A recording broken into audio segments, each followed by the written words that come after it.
It's been 11 years since we were here at Muirfield last. A lot of time has passed under the bridge, and just to give you a sense of place in this beautiful area of East Lothian, Andrew Cotter's been doing the tour guide thing for us again.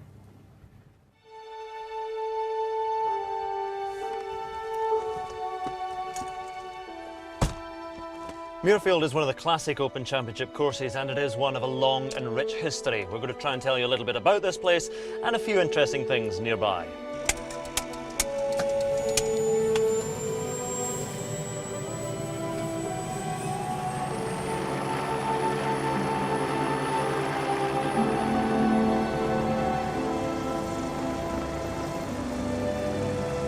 The Honourable Company of Edinburgh Golfers is a grand name, and it belongs to the oldest official golf club in the world. Formed in 1744 Jacobean times. Back then they played on 5 holes down on Leith Links. Things became a little bit too cramped in the first half of the 19th century, and then they moved out, a little bit further out, to Musselburgh.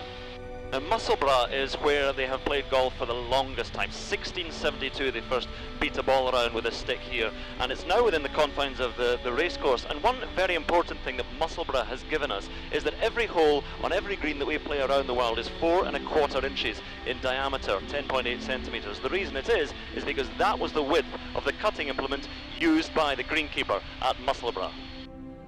Eventually things became too cramped at Musselburgh as well, so they moved out to what was in fact another racecourse, and in 1891 16 holes were laid out on the site of modern-day Muirfield, another 2 laid out shortly after that. Then in 1907 and 1923 there were further bits of land purchased, and Harry Colt laid out the design of Muirfield that we know and love today.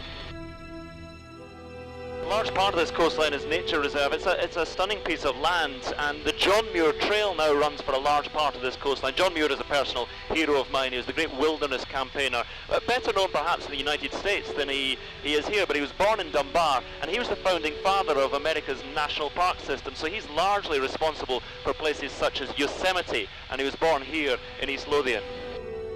Well, visible from almost every part of the coastline here is the Bass Rock. It is a wonderful home for sea life, more specifically gannets. 150,000 of them, we're told. In fact, the Latin name, the scientific name for gannet, or the northern gannet, is Sulla bassana, which comes from the rock here. It looks to be covered in snow. It's not. It's covered in something less pleasant than that. This might have little to do with Muirfield, but when you get the chance to fly over a Scottish landmark, you take it. The 4th bridge, the original, which is the rail bridge, was built in 1890 or completed. Then 1964 you had the 4th road bridge, and now they're building a 3rd crossing, a new bridge. It's going to be called the Queensferry Crossing. We're told it's going to be ready in 3 years' time. It's going to take all the road traffic, save a bit of public transport. But it's the link between the Lothians there and Fife over there. Over there, of course, you have the Royal and Ancient Golf Club of St Andrews, but it is but a pup compared to the Honourable Company of Edinburgh Golfers. On the coastline, just in from the natural fortress of Bass Rock, is the man-made fortress that is Tantallon Castle. In fact, it's the last great medieval castle built in Scotland, built around 1350. It does look as if some of the defences have fallen down, but it was always essentially just that one main wall, using the natural defences of the cliffs as the other 3 walls.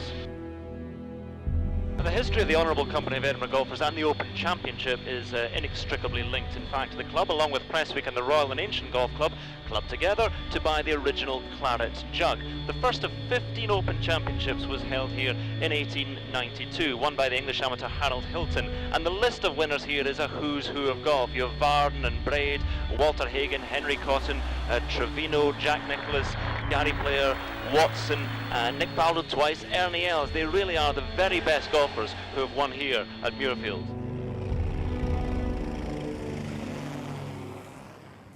Well, 20 miles north of here in Edinburgh is where the Open got off to a very early start. In fact, the RNA launching the championship itself in St Andrews Square 2 weeks ago, encouraging people to come and try a bit of golf and basically raising the profile and the awareness of this great championship. Edinburgh itself, of course, will shortly have its own time in the spotlight as it gets ready for another fringe and festival next month, when it is the cultural centre of the universe.